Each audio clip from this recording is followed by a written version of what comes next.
গোটা দুনিয়াটাই পরীক্ষা। আল্লাহ যারে পছন্দ করে বেশি তার পরীক্ষাও। আশাদ্দুন নাসি বালাআন আল আম্বিয়া। এই পৃথিবীতে আল্লাহ সবচেয়ে বেশি বালা মুসিবত দিয়ে পরীক্ষা করেছেন নবীদের, কারণ নবীরা আল্লাহর কাছে কম প্রিয় না বেশি প্রিয়। যেহেতু প্রিয় বেশি পরীক্ষা, এজন্য মুমিনের উপর যদি পরীক্ষা আসে, মুমিনের উপর যদি অত্যাচার আসে, মুমিনের উপর যদি ধৈর্যের পরীক্ষা আসে, জেল জরিমানা আসে, মুমিন ওইটারে ভয় পায় না। মুমিন ভয় পায় একজনকে, চিল্লায় বলেন তিনি কে? কারণ আল্লাহর ঘোষণা ওয়ালা তাহিনু ওয়ালা তাহজানু। ঘোষণাটা কার? ভয় নাই, তোদের চিন্তা নাই। আনতুমুল আ'লাউনা ইন কুনতুম মুমিনিন। তোমরাই বিজয়ী হবা যদি মুমিন হও, যদি মুমিন হও। এজন্য ধৈর্যের পরীক্ষা দিতে হবে, আল্লাহর উপর তাওয়াক্কুল করতে হবে, অত্যাচার আর জুলুম আল্লাহর নামে সহ্য করে যেতে হবে। চিল্লায় বলেন ঠিক কি না?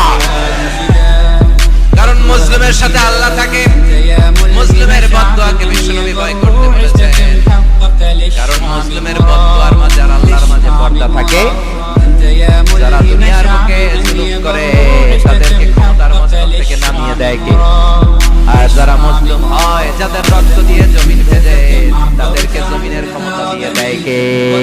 আর যারা রক্ত ঝরায়, ইতিহাস বলে তারা শেষ পর্যন্ত প্রাণ আর জান নিয়ে পালাবার জায়গাটা পায় না। চিল্লায় বলেন ঠিক কি না?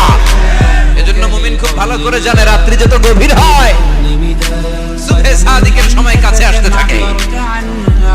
গর্ভবতী নারীর পেটের জ্বালা যন্ত্রণা, ব্যথার পেইন যত বাড়ে, নতুন মেহমান আগমনের সময় কাছে আসতে থাকে।